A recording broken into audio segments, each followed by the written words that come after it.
Okay, so it's 6:36 on the 6th, which is Saturday. Oh, yeah, so let's look at my hair. Which I don't know, if this is, we just got to see if it does turn more this color or if it just turns more orange. Because if it turns more orange, it's staining from set iron. But if it turns this color, then it is the minerals. So anyways, and I don't know, this, I changed biotins and my fingernails do seem, I mean, they're still short as can be, but they do seem like they're starting to grow again. I swear to God, the biotin that I get the most effects from, or my nails start really growing and stuff, maybe my lashes too, is it's this one bottle. It's not like the cheap one, but it's not super expensive. Like this one I have right now is expensive. And I've taken so many of these different ones that say they go biotin and stuff, but you have to take 4 of them. I take 4 or 5 of them a day, but still, even if I take 4 or 5 of them a day, and it's $10 a bottle, and it lasts like 3 weeks for one bottle, it's still cheaper than these ones that are $25 and $30. And so still, I mean, when I see these girls, I don't know, what they're doing to have so much growth, because I don't have that. And I've been doing this for so long at this point. And I try all these different things. The pumpkin seed oil pills, I do feel like definitely there's less hair falling out. So I do think that's true. Man, my eyes hurt, my head hurts. I feel like shit. Not sick. I'm getting better from the sickness, but I'm super uncomfortable. Everything's hurting, and my eyes are hurting. My head hurts, and the dogs are whiny. Well, especially Miss, whiny pants herself. They had to get up in the middle of the night. First it was Ruthie. Oh, I couldn't believe this. I swear to God, sometimes I feel like I'm just literally in hell. Which I know that's basically what we are. And I feel like I gotta turn this, but every time I touch it, it just falls apart. God dang. Let's see if I can move it a little. Because I feel like it's like funky. Oh, it's sitting. So anyways, oh yeah, my eye has been going crazy. It just all of a sudden started breaking out or whatever it is. I'm not sure what to call it. But I put horse paste on it a couple times, and that seemed to calm it or slough it off. I think part of it sloughed off when I did that. So I did that a couple times, but it still is it's still overreacting to whatever's going on. I have no idea. Like, I am so fucking, oh God, I'm burnt out. So I was conked out. I was definitely in some dream space, and then I had a sense that somebody got up. And so I sat up and looked, and Ruthie was by the door. Well, she had another accident in here yesterday.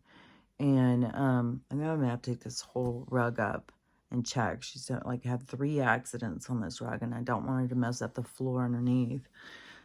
So, anyways, I have to have rugs down, though, because Stella, that's one thing when your dog starts not being able to get up, if you've got wood floor, you got to have rugs, so they have something to push on.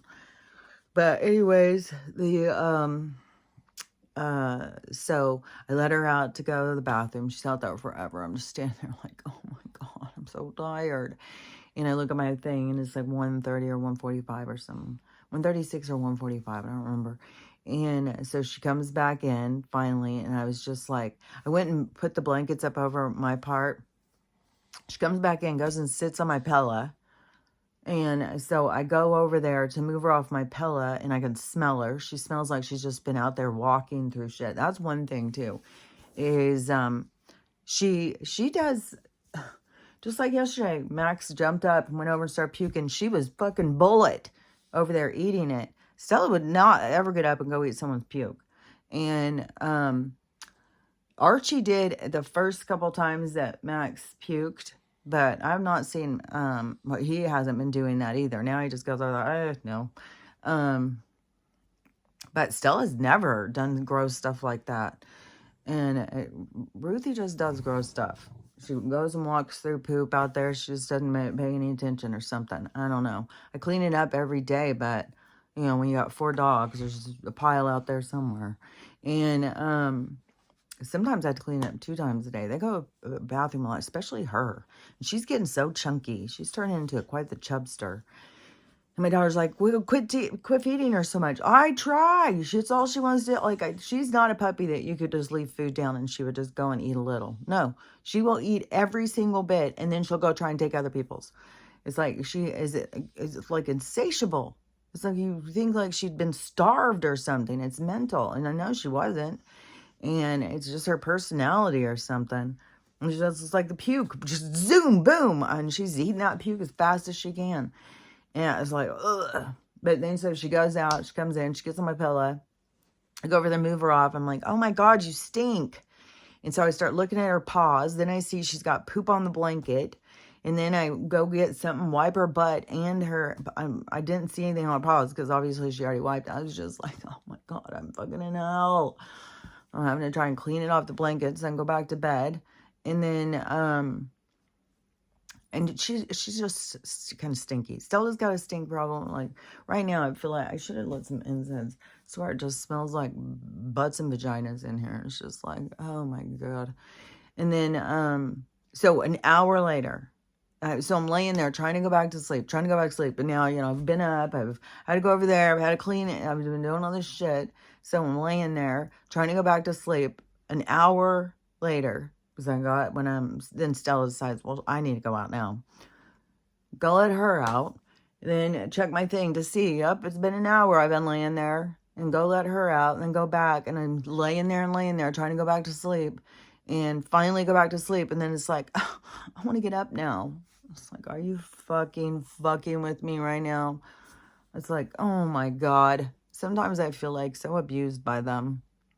Like, all they care about is like, get me food, open the door, and, you know, it's just take care of me. It's me.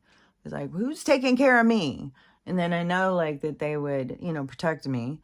So even last night when they're surrounding me, I'm like, okay, they're probably not just trying to plug into my energy. They're probably also surrounding me because they're trying to protect me from something somewhere. Like, who knows? This world is, I mean, definitely Ruthie's always looking. There's a lot of times she'll just be sitting there looking in the corner, just looking.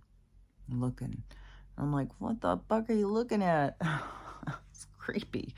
And so anyways, and the world is God. I mean, that show that I was watching, it even shows that. I finished it yesterday, and it was left on a cliffhanger, and it's like, God damn it. I have no idea where it's going to be going next season, but I'm going to try and, I really want to keep up with it. I really like this show, even though I'm sure some people would watch it and go, that's so hokey. But I mean, I'm sure there was people who thought that about Supernatural, but anyways, I like it. And it has stuff that's truthful. It has something about it shows a lot of stuff about the 2 worlds on top of each other in certain areas. And that is so true. That is what I've been talking about. I've talked about it so many times. You have worlds on top of other worlds. And the reason you're in one and they're in another, it's the vibration, but they can merge. And when she merges into this other one, it is like time and space changes. And they do something different with the sound. And it looks different a little bit in the color. And that is true. And in this one, she is merging with this incident that happened a long time ago to the native people there, and it was between 2 tribes. So it wasn't but there's also, don't forget, there would be sellout tribes. There would be tribes that would be doing the dirty work for these certain, okay, like, okay, think about like arms trade and stuff, and how that works, but that they done that before. So say you have a group of people that come over, they want to clear this land, they want it for theirs. And so, and you don't think of them as just like the Dutch farmers or whatever. You think of them as the royals, you know, that work through the churches and stuff. So they send over missionaries and crap like that. So anyways, they, in order to be efficient, it seems that they would find a tribe that was more wanting something, and then use that tribe to conquer another more passive tribe, whatever it was. In this case, the thing is something about medicine, something about, because they knew certain plants. And what was also interesting is the plant that would do you harm next to it had a plant that was growing that was the antidote, which I think nature's fascinating in that way. So anyways, the energy that happened there was this one more violent tribe, which I bet you it will come out that there's some kind of ties. And I don't know all of Canada's history, but I doubt it's very different than the rest of North America. Sure, it was just wherever they landed and the crown was chasing them and wanting to take over. And because that's what they've been doing, you know, this group of individuals, these conquerors have been doing for a long time. But find a tribe that is more, you know, like that, and then be like, oh, well, we'll give you weapons, we'll give you this, we'll give you that, you know, because there's some things that they would be like, well, what are we going to do with that? You know, well, we'll give you a bunch of money. Well, what are we going to do with that? Well, you can buy things from our store. We don't need to buy things from your store. We can go and, you know, we don't need things from you. Well, you know, we can give you these things, and then those things, you know, outdo these things. So, anyways, and I can teach you how to use them. So, I think there's more to that whole history than what they tell us. I think there's so much that's false about the, you know, stuff they tell us. But anyways, so in this area is, one tribe goes and slaughters this other tribe. And it somehow is connected through ancestral too into this village currently, but it hasn't shown all those ties yet. But something with this girl and this guide who she is communicating with, which is more than one, is probably has some kind of a link to her. It could even be her in another life, and communicating to her. And but it does show in that in the energy field that when something is left in that state, that energy stays there. That's why there has to be this healing and curing and clearing and stuff like that, which I still need to go out and do that. But I don't even know, you know, like if there was a big, you know, slaughter incident that happened here, then, you know, that's a lot of energy. You know, how do you go? And you can figure in a lot of places. I mean, I've been in the Pacific Northwest for a long while, and it is got a lot. I mean, there's places where you drive and it's like, oh, well, that was a big incident there. You know, there's one over by Spokane up in, it's like, I can't remember the area, what it's called, but they even named the streets after these different tribes or something. So there's been some big things that have happened of, you know, murder and mayhem in these areas, and it holds that energy. So you can think of it as like it's haunted, you know, just like where the Civil War happened. There's, you know, you can think of it as like a haunted space because it holds on to that energy, and beings that hold on to that energy are around there still. So it's the same thing in all these different places where these bad things happen, and then these controllers just go on and build on top of it. In that movie Poltergeist, where they tried to be like an ancient burial ground and all that stuff, but you could think of an ancient burial ground being more of like where a lot of people died, and they just died there and just went into the ground, and that energy is there. And so it doesn't have to be an ancient cemetery, a place where, I mean, who's going to come in and bury these people?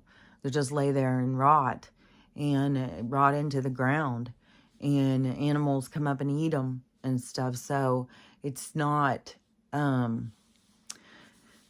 so much like a cemetery, and then they build houses on top of old cemeteries. No, it's places where there was battles and tragedies and stuff like that, which reminds me of 13 Ghosts in that movie, because it was kind of like the awareness of that, and that was trying to trap the energies. That was the whole thing in that movie. But anyways, so I don't know how to even in the in this show, it says, like, you have to do these certain ceremonies and things for stuff, and my daughter said in Thailand and stuff that they do, like, when you move on to a piece of property, then you have to do these certain ceremonies and stuff, because you have to acknowledge the who's ever been there and what they've gone through or whatever, and give them a space to separate from yours.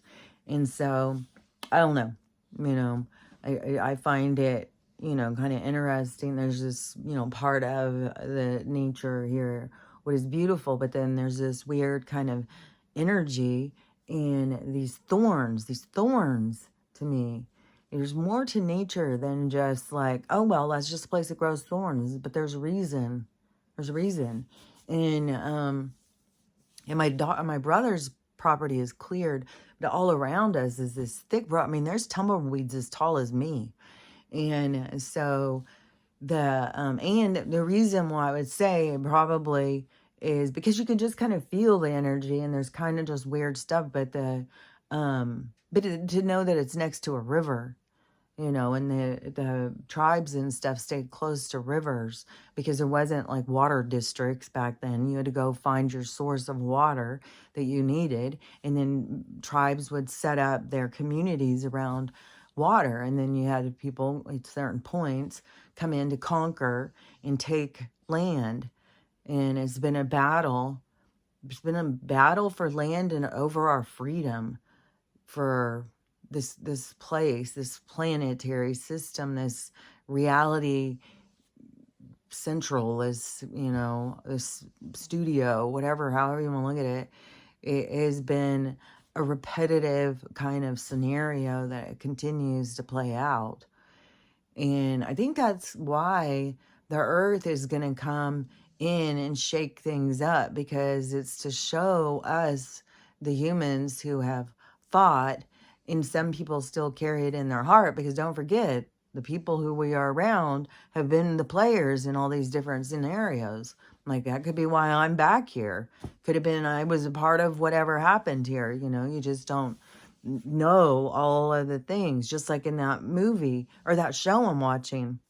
I bet that's what there's something that she has some connection to this thing, and that's why she can see it still, and she can go into it.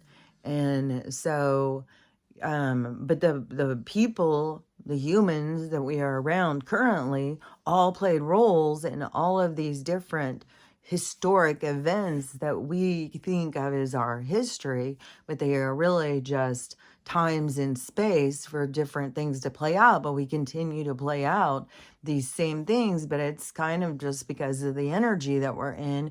And it kind of seems that it's more of a whole storyline, like this whole giant storyline plays out in all these different ways, in the micro macro, because each of us have our different ways, but in a bigger sense of direction of everything playing out in this certain lesson plan. And so, say, you know, coming in, and this is the battle between light and dark, kind of, in this sense of freedom versus control, which I said a month ago or something, that's the true divide. And because some of these people who say, you know, they want to fight against Donald, but really their comfort is in control, because he's breaking down the control, but he's breaking down all of this stuff that they're trying to hold on to. And so they find comfort in the being controlled, where he's trying to take that away. And some people are not comfortable unless there's somebody, you know, there's a savior out there, there's somebody taking care of it for me. And that's where you go towards your sense of independence and your sovereignty, because you don't need anybody else to take care of it. You draw on your different lifetimes of experience and what you've learned, so that you can find your own independence and sovereignty. And this is the thing is, in the micro macro, this space in time, it's like the lesson plan has ended, that we're splitting off from that. It's like, well, we've played all these scenarios out. We've looked at it from all these different directions.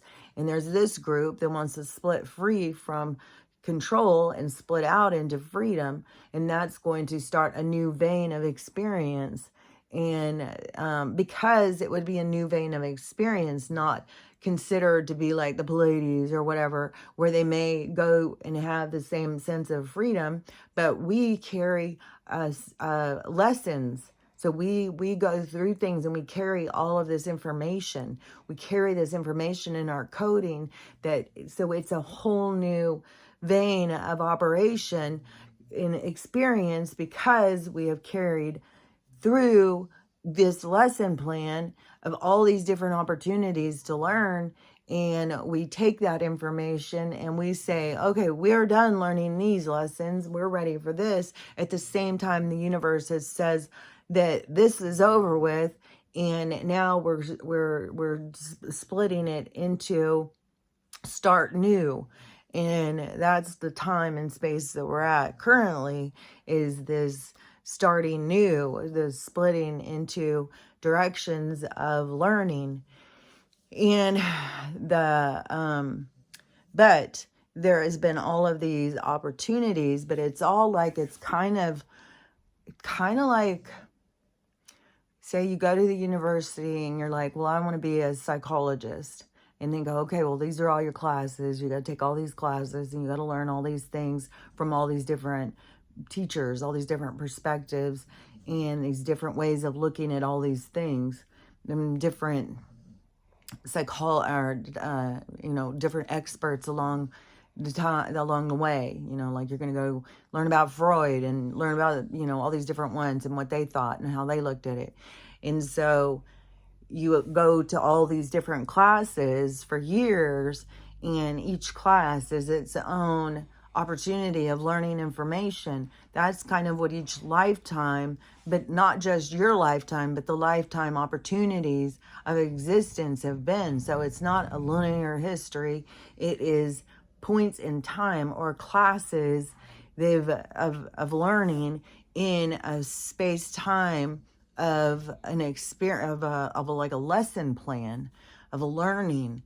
And so it's this learning, but that's why throughout all these different things where we think we've been having this been go on, like the Romans did, it went through with the tribes, it went through all these different periods, but really it was opportunities for all these things to play out, but it was the same thing playing out all the time. It's like a repeat. Okay, we're going to try it this way. We're going to try it that way. Okay, we're going to do it here. We're going to do it there. We're going to do it here. We're going to try this, try that. And I would think, as the watchers, that they would communicate that it plays out the same. It's always playing out the same. And so you play it in different places, different time, space, different individuals, switching roles, but it plays out the same all the time. And so that is where certain souls then said, okay, this I've learned what I've come to learn. I know, I understand. I'm ready for forgiveness. I'm ready to just love everyone, accept everyone, not take what's not mine, not try and be something I'm not try and control others, not pretend, not manipulate. And we are going to be true and let the cards fall as they may.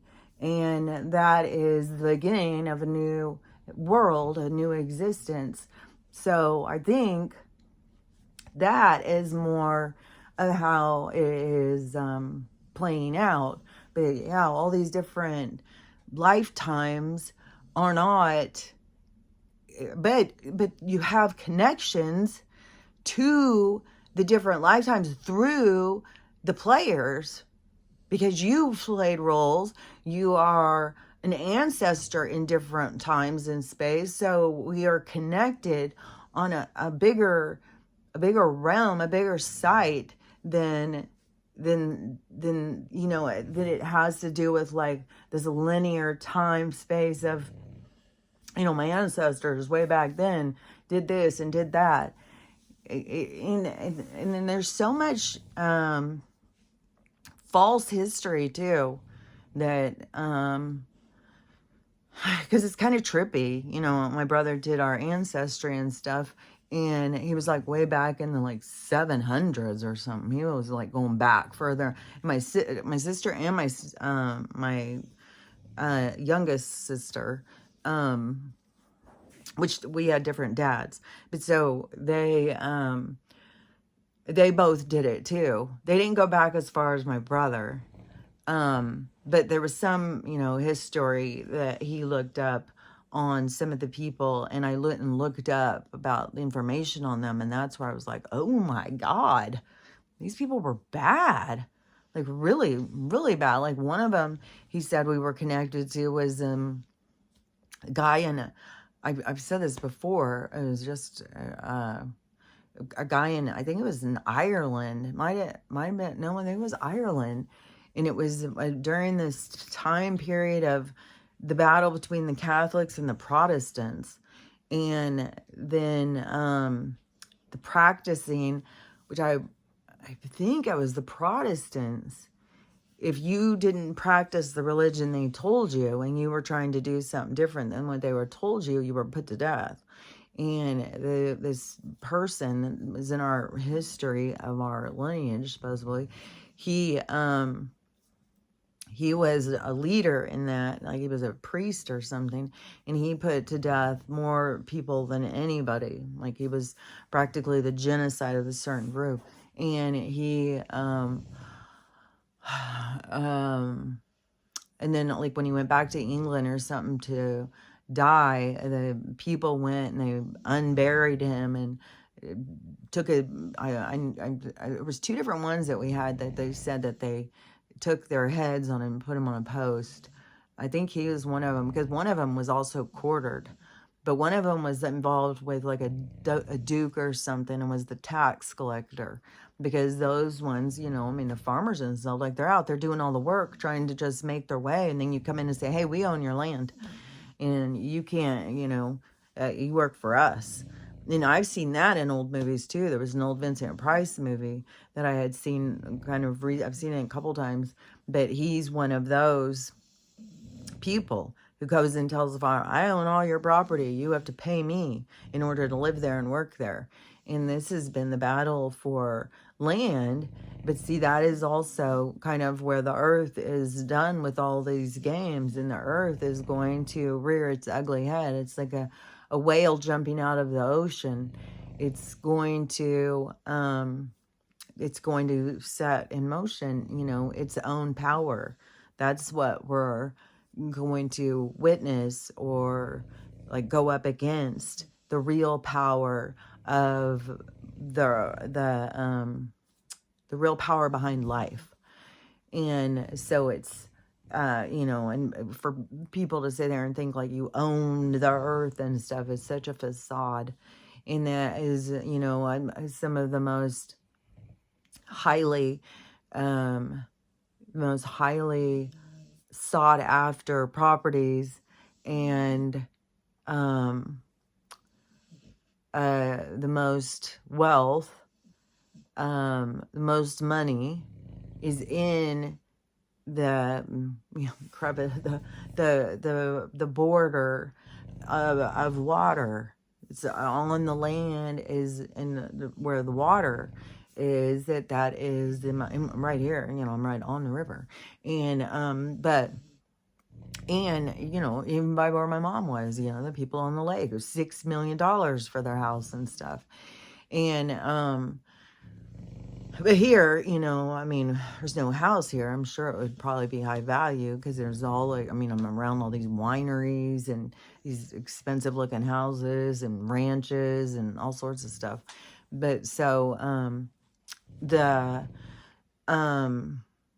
but along the coastlines, there is I've said, it's highly populated. It is the properties where everybody wants to be. Like everybody who moves to California is like, oh, wants to, how close can they get to the beach? And it is closer and closer as you get, the more and more money you have to have. And there's certain areas that it's just like rich people. You can't afford to live there.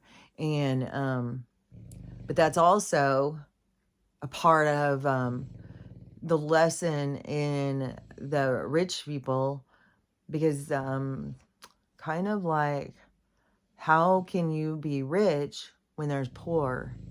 It's not just poor, there's starving, there's people with no homes. So how can you have that when there's this around you? And when there's this around you and you continue to think, to have that, it's like it's going to rear its ugly head. It's going to show you that you're disconnected from what's important. And why do you feel you need all these things when there's others that don't? And it's not just like this equality thing, as it's kind of like that has been a battle that they tried to use against us. Of like, well, then you got people who won't do anything, and these people who work hard, why can't they have what they work for? It's not about that. And, I'm not saying, like every rich person has to go give all their money to the poor or something in order to be right with God. But it is, there is an imbalance, it's like, it's kind of like the perspective of tithing, of like, you got to give some of what you get. You got to give back to the world. And but then that's where the church steps in and is like, hey, we're here to take it. And all their other organizations, oh, well, we need money over here, we need money over there. But really what it is that you should, somebody who has a lot of money, which this is, kind of funny too, because there is this going on right now. These, billionaires, Donald knows, and all of a sudden they're giving, well, we're going to give $6.5 billion towards this. We're going to give 100 million towards this. They're all of a sudden giving this money out to these certain needs, or these, I think one of them is like education. Somebody's putting a bunch of money. I'm not sure all the things, but so it's kind of like that, of like, well, but it's kind of like being aware of your community, because that is your extension of because you're always where you're supposed to be. So where you're supposed to be is your community at large. So it's your galaxy, like.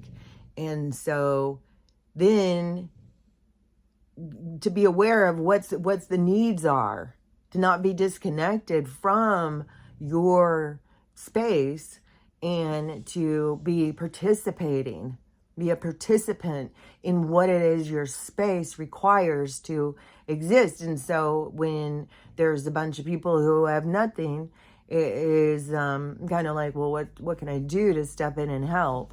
It's not like, well, I got to be poor as you and give you everything so I have nothing. It's not like that, but it's like, I don't know, like, somebody could go like, well, I can buy this property over here, and I could bring in a lot of tiny homes and opportunities for people to be housed.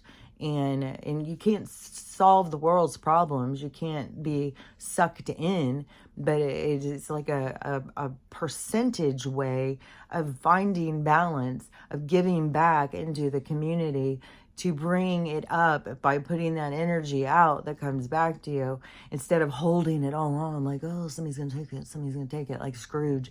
And because that is but that is what we have, a lot of rich people who are more like that and very disconnected from their communities, or surround themselves with other rich people so they think that's their community, and forget about, what's going on somewhere else down the street. And then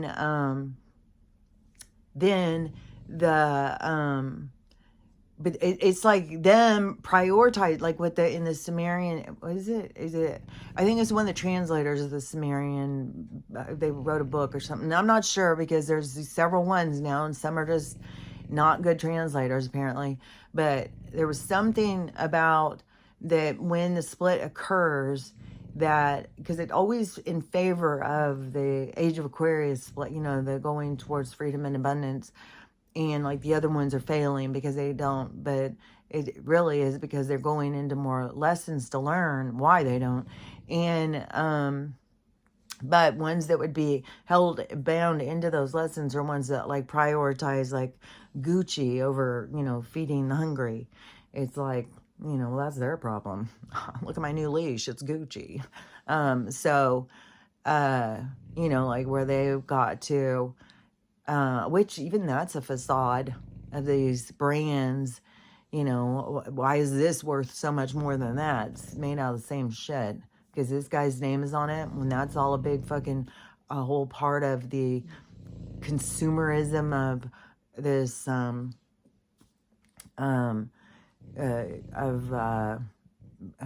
it's like misinformation, because the beings involved are so much more heavily influenced by traffic than it is by really like these people are superior in their designs or something. It's like, that belt looks just like that one, only this one's got sparkles and says Gucci. Are you kidding me? Like, why are we paying $700 for that one instead of $50 for this one? It's like, it's absurd,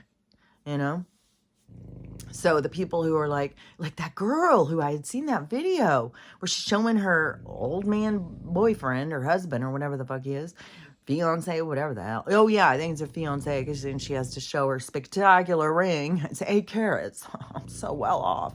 And you're marrying into, and then it's like, really, are you really that interested in somebody who's 40 years older than you? You're not just interested in what he's carrying in his wallet. And especially in her video, when her whole thing was like, okay, he has on Gucci, and that's Prada, and that's Gucci, and that's Prada, and then I have on, and it's like going through just name, calling, name dropping. It's like, oh my God, how fucking shallow. That is like, girl, you got a problem with shallowness. That's what I got to say.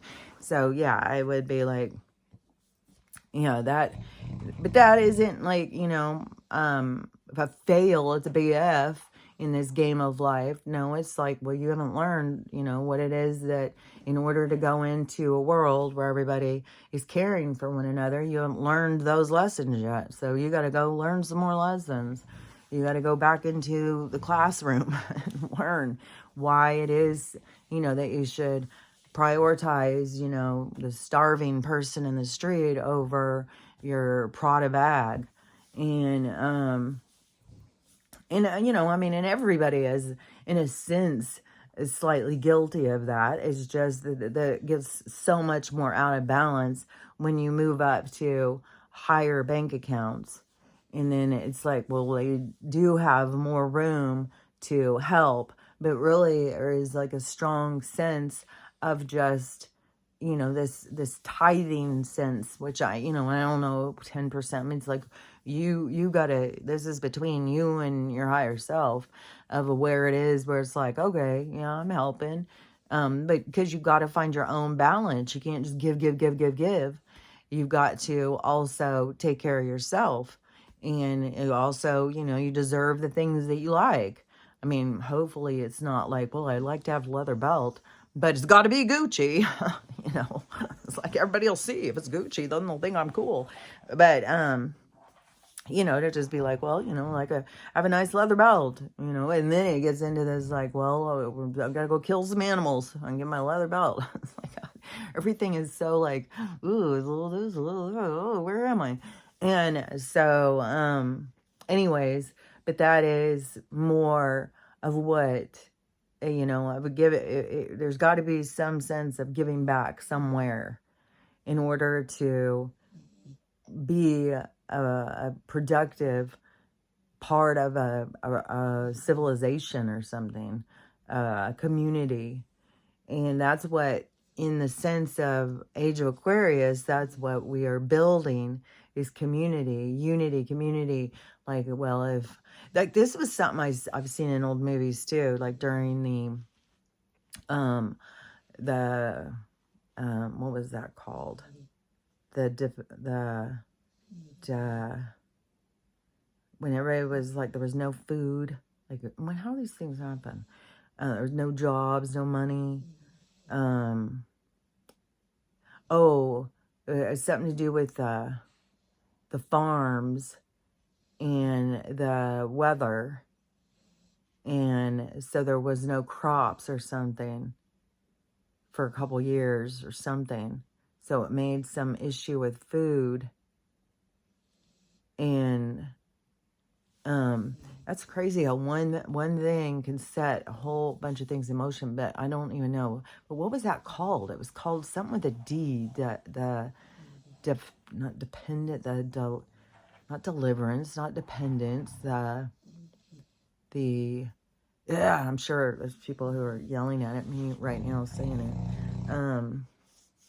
But anyways, whatever that was, that time where there was food shortage or something, and there was people who, it was a big thing, because that's what when I start thinking about food, I start thinking about, well, how did those people survive? You know, what did they eat? And there was a lot of flour and water. I made a lot of stuff with flour and water, and like there's a flour and water pie. Like, so anyways, man, it's driving me crazy with whatever word that is, because I can't hear it. I can see it. But of these other words getting in the way. I've got such a headache. But anyways, during this period of time, that when somebody, like, in this movie I'd seen where somebody got a sandwich, and then they're talking to somebody, and then they're like, well, have you eaten? And he's like, well, I ate a couple days ago or something like that. And it's like, here, have half my sandwich. That kind of community, you know, like, well, I've eaten more recent than you, let's share. It's just a more of an attitude towards, you know, where we go on. That whole little thing the little catchphrase that they came up with was because it was true. That's how we have to look at it. It's like, well, you know, if they're suffering, I'm suffering.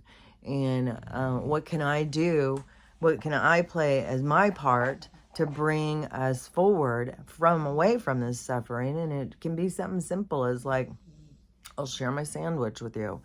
And so that is the movement in the direction that we want to go. Not like, well, I'm going to go hide my sandwich because I don't want them to know. And they've shown this kind of stuff so much in movies, more current movies of, you know, food shortages and stuff, and people stockpiling, hiding, and they've tried to even create that whole scenario of, you know, when shit goes down, hide your food. There's going to be battles out there for food. Well, really, you know, we need to all come into this thing. Well, we can live for days without food. We're not going to starve to death. And we can share. We don't need as much as what they've told us.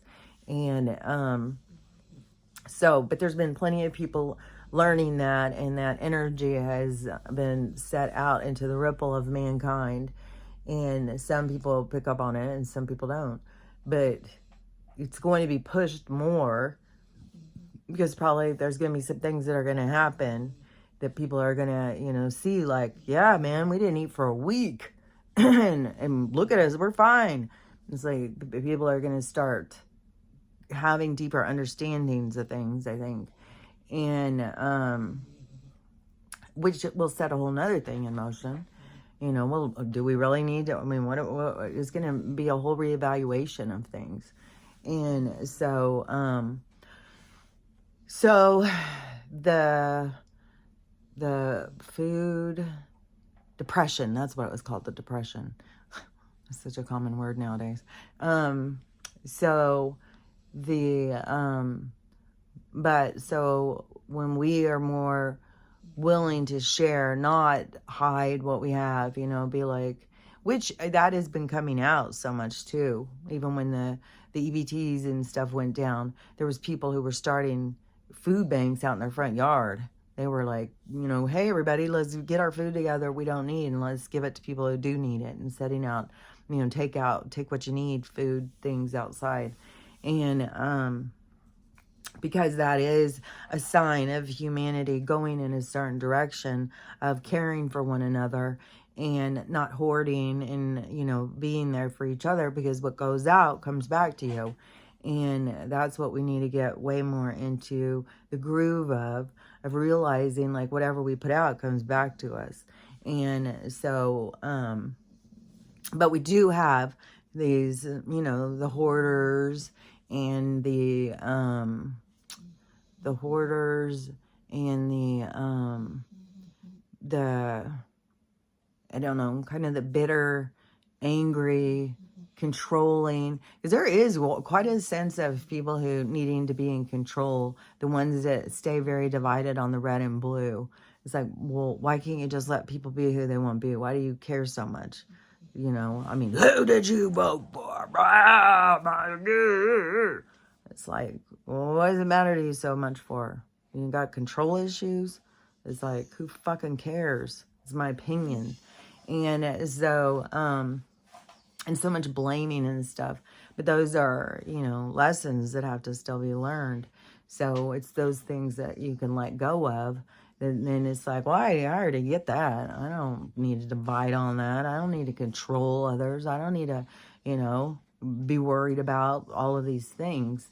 You know, we're all free to be who we want to be. We want freedom. We have to be willing to give it to others, not just demand it for ourselves. And what does it really mean? You know, it means, you know, that you have free will. You get to make your choices. You get to make your decisions. And you don't have to answer to anybody.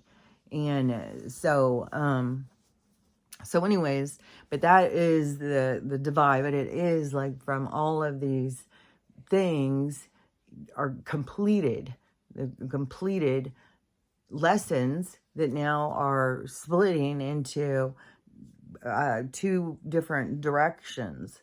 And so the direction of the ones that caught on, that are like, okay, I've learned that, I'm ready to move forward and go into this world that we can create this, you know, better place. And so, but anyways, but it is, you know, interesting that the lot of people who have that kind of like, you know, well, we live on the ocean, we are rich, we're wonderful, and all of our neighbors are as well, that their places will be gone. I'm not saying every single one of them. I mean, some of them are going to go through some hell, and it's going to change them. And some of them, you know, I mean, it's all different. Can't just say, oh, every single rich person there, bye. It's not it. That's not it. It's, we're all going through things that are going to change us.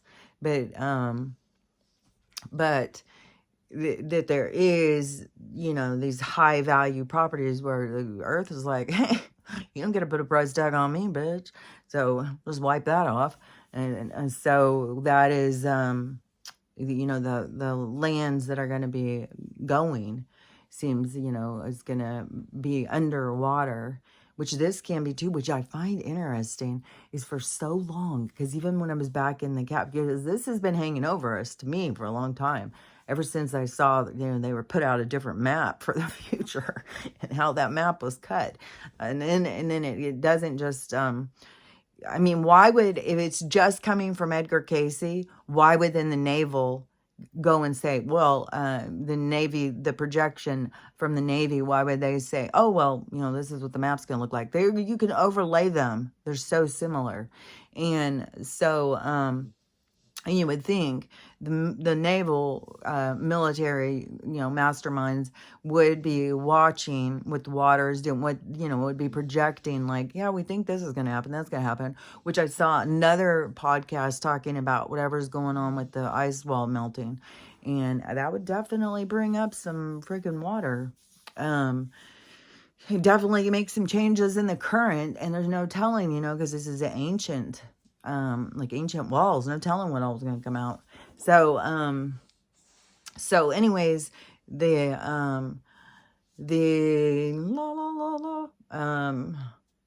so when I was there, I was like really wanting a boat, because I was like, fuck, I gotta get a boat, man, I gotta get a boat.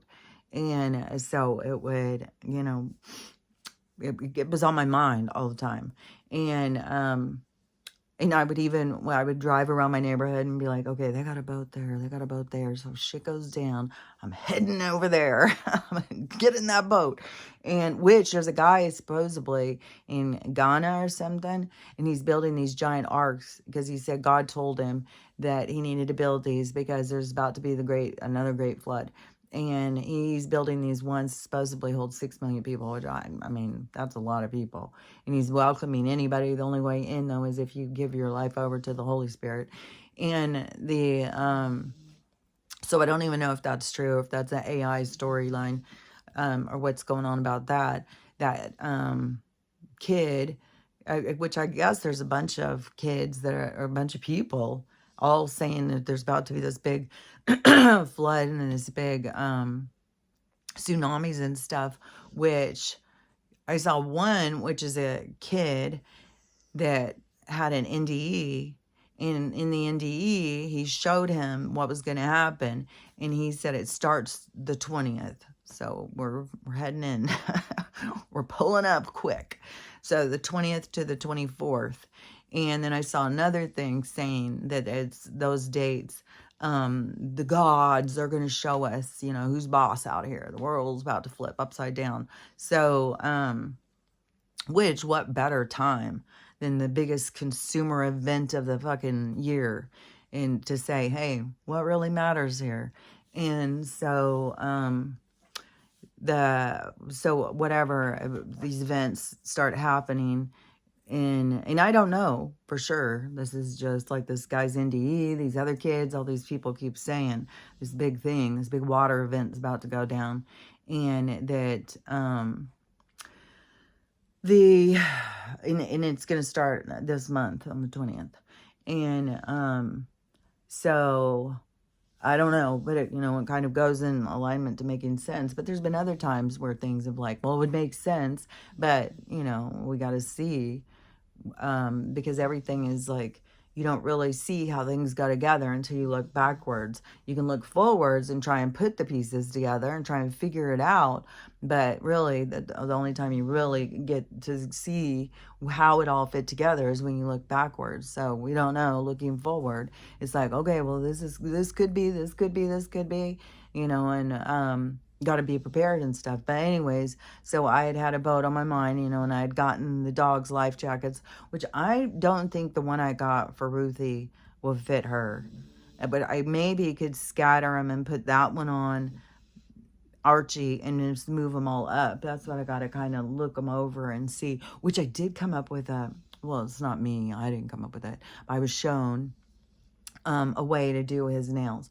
So when I get my order from Chewy and have that big box, I'm going to cut holes in the bottom, and then I'm going to put his legs through him. So I'm going to have him stand in the box, then pull the box up, and put the box over a chair so he's kind of stuck in the box, but his legs are down, so I can just click, click, click, click, click his nails. And he's going to be very upset about it, but he won't really, I think the way I'm seeing it is it's going to still be where I will be able to get it done. So he won't be able to have a way. I mean, he can try and like move back and forth, and he may be pulling, but he will have no friction. He'll have nothing to push back on. So anyways, it seems like, yeah, that's a good idea. I'll try it. So, and usually when they show me good ideas like that, they really do work. That's the sense of the sense of invention is when the holy mind, the state of the universal consciousness gives you ideas. They usually work. So, and that, like I said, is usually the sense of invention. But so that's where the people are tapped in. It's not just this person thought of this thing. It's like, no, our information is coming from outside of us. It depends on how tapped you are into that information hotline. But so anyways, but in my living room out there is a giant ass fucking boat. So I have a boat. And it's the whatever those things, like a party barge or something, the flat bottom, and it's got wall going up around the sides, so I can easily get the dogs in there. And so now it's like, okay, well, I've got a boat, if shit starts going down, the water starts rising, open the garage door, get the dogs in the boat, open the garage door, unhook the rope or whatever, the chain that holds it on the trailer, and then just let it, go out. And, we'll see, I don't know how high my brother had told me that there's all these stuff done on this, where I'm at in the river is supposedly is not going to rise because of, I don't know how it's set up, how the river moved, but who knows, because then there's, the guy building the arks says that God told him it's going to start raining again. So we're just going to be in this mass amount of water coming. But, if mass amounts of water start coming from the sky, I would say, well, that means we've opened the firmament. That means we've busted through to the other side. And then there's people saying that when this goes down, this is when the split will occur. And we're on the edge of the split. So I don't know, I don't know. What is gonna be is gonna be. However it's gonna play out, it's gonna play out the way it plays out.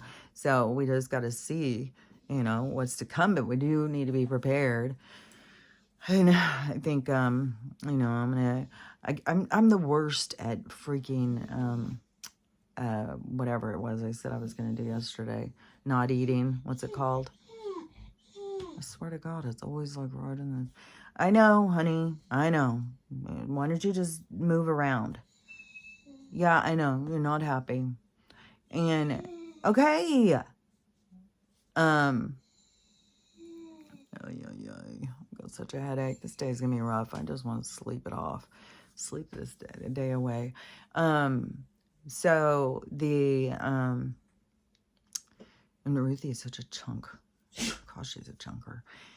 She's over there, she's asleep until Stella starts doing it. And then she's like, well, I'm in on this. And then if she gets in on it, then Archie's got to get in on it. It's like, oh my God, I'm drowning in dogs.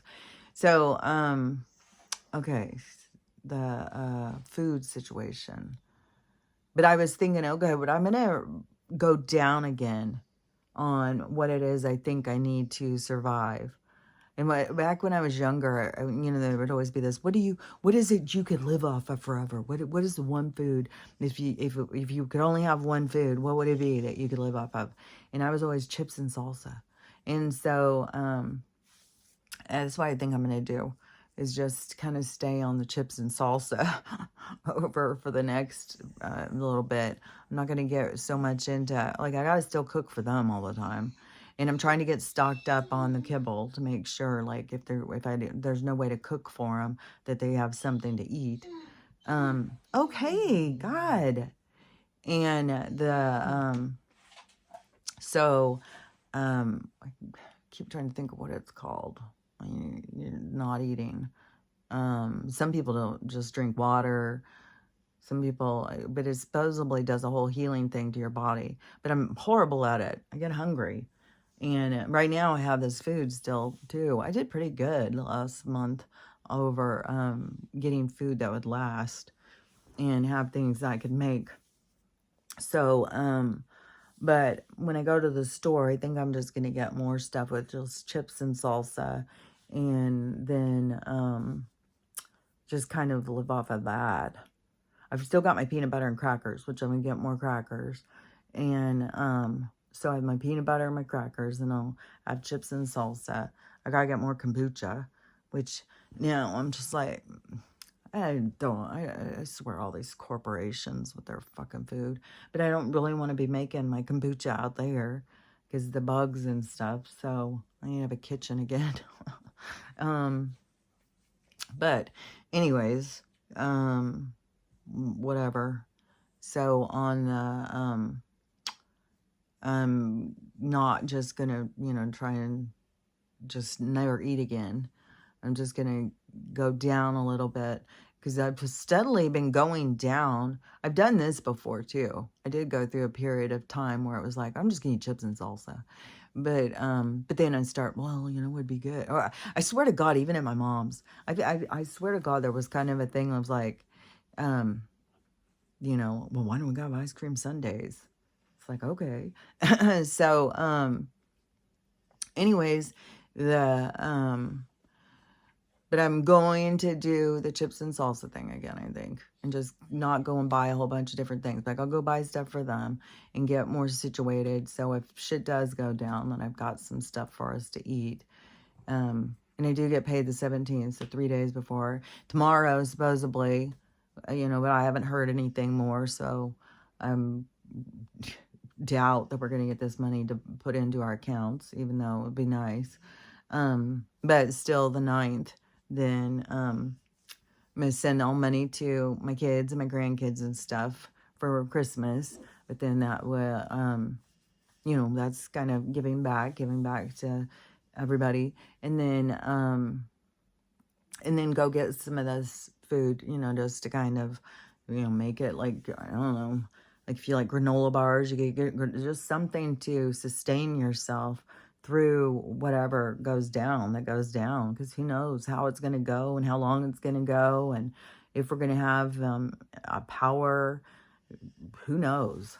It's supposed to be the thing that destroys the world and is ready for the replay, or no, the redo, the start over. So it's not going to be a replay. We're not going to replay this shit. We're going to start something different, something new. Some people will go back into more of a, I think that is where it will start being heavy on their heart. Like, God, I know something better, than going through these same things again. I think it's going to give them an edge into whatever their stuff is they're going to learn about. All this stuff that's going on now is going to impact them still when they go to wherever it is they're going. Even if they don't remember, there's still going to be some kind of a sense of something, because we do evolve. We don't forget things. It does add on to our coding, and the more that you can access your coding, then the more you have an understanding of things. So, and that's this whole talk again about, these people with their chakras and coding and stuff. I had another person yesterday come into my comments over this comment of saying, like I said, what was wrong with the girl? Why did she come to you? Because I have no idea what this lady does. Like, what are you going through her chakras? How are you entering her vessel? It's like and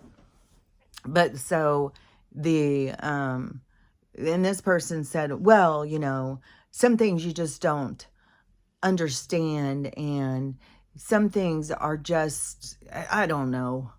Some of these people just think like they've got it all figured out. It's like, okay, well, maybe you have some things figured out, but are you putting it all together? Because, what is your soul doing here? What is your soul? Why would your soul come to a place like this? To me, it's like, you come here so you can learn and so you can grow. Like, I've already said all the things that I think. So, whatever. I didn't even say anything back. I'm not going to argue. Think what you want to think. You got it all figured out. I don't really care. We'll all see what we're supposed to see. The truth will be shown, We'll see whatever it is we're supposed to see. Maybe the time of mirrors is going to be real quick. The truth, or everybody gets to see their truth there for a minute. I don't know. I thought it was going to last longer. And then I think for the people who are there to heal, is going to last longer, because you're going to have a hard look at yourself And maybe it's not, maybe there's going to continue being more splits of people separating, going in the direction they're going. Maybe this is just one big split, but there's going to be more. So I don't know, we'll know once we get to our destination. But that, that's still a ways out, if you ask me, because even if it suddenly, the world floods and splits apart, the people are going to be traumatized. They're not going to be all healed. They haven't even started to learn. They haven't even began. I mean, they just want to discard the chakra system so they don't feel anything. So, and they want to just quantum leap into their best version. So it's like, I mean, we're not going to suddenly be in the age of Aquarius. Maybe there's going to be some people that are going to go into a better way, and other people are going to see and want to go in that direction, but it's not going to be, well, I'm just going to jump over there. Who's catching you? So you better be ready to catch yourself. You don't have anybody out there saving you. You got to save yourself. So I would still say we're going to go into a period of time where there's going to be a lot of healing. There's going to be a lot of trauma and a lot of healing that has to go on. And that will be the time of mirrors, where you have to really take a good hard look at yourself, because that's the way forward, is you doing the work on you and understanding this place on a spiritual level, and what you're looking at things in more depth than this shallow way of existence. So anyways, that's my perspective of this day, of all the things, what what is, what isn't, what isn't. So anyways, but I just was kind of tripped out, where I was like, oh my God, I was manifesting this boat, and then here it is. Like, what? I do have a boat. I don't have to sit here and be like, oh my God, if the water comes, what am I going to do? It's like, oh, I got a big old ass boat right there. I got my dogs with their life jackets.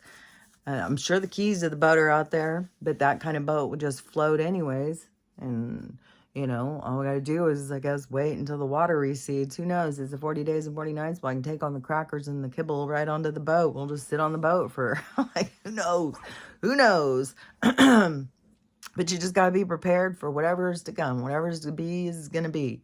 And that's where you kind of get more into the groove of life, into, there's just like, there's different levels, of what is. And it's like, a lot of people don't go deeper into the levels. You got to go deeper in, get into the sync with the planet, get into the groove of what's going on here in this world. And this is a life-shattering time. This is when everything falls apart. And it's, because it's time. It's time for it to fall apart, because it's time for something new to begin. And so, anyways, that's what's up as far as I'm concerned. Oh, yeah. So let's look at my tooth, too. So that big black spot seems like it's gone again. So where is it? Oh, there it is.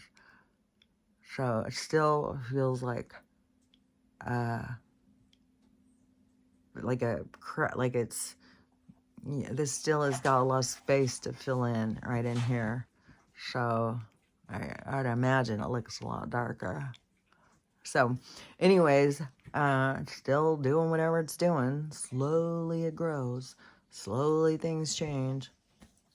So anyways, I did make banana bread yesterday, because I'm not that good at starving myself. That's the thing, too, is you got to not look at it like you're starving yourself. You got to look at it, you're healing yourself. But I get hungry, and then I feel like I'm starving myself. So, but yesterday I made queso and had my chips and my salsa and queso, because that would be my third thing.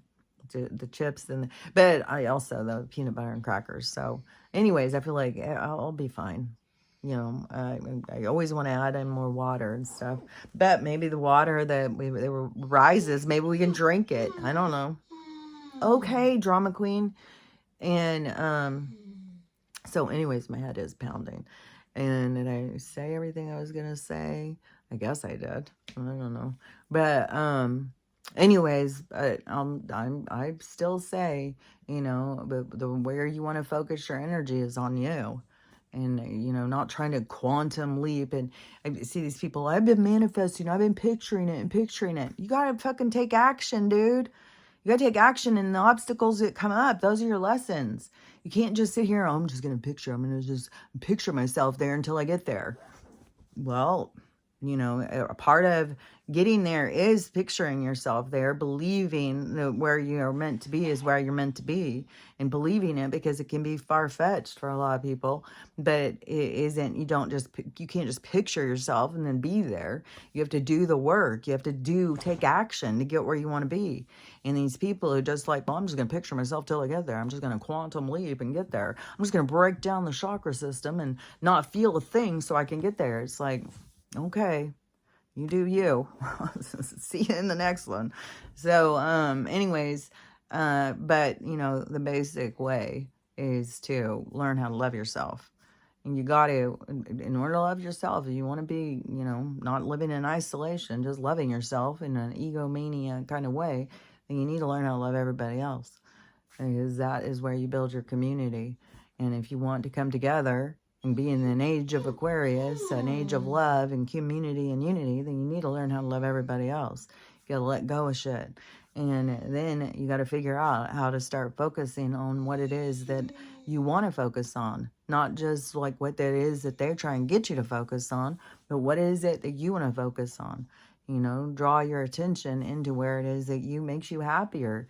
And that doesn't mean ignore everything and find your happy place and pretend like nothing's going on, because you got to have the awareness and see what's happening in order to really be overcoming it. So anyways, it's a complicated, complex thing that's going on, and a lot of people don't want to look at it deeper. So we'll see. We'll see what this day brings us. Now we're in a Saturday. Now we're on the weekend again. It's just like they're just flying by. We're just hitting them hard. It seems like every couple hours we're on the weekend again. So we'll see what this weekend brings us. And we will talk about it tomorrow. So I'll talk to you later. Bye.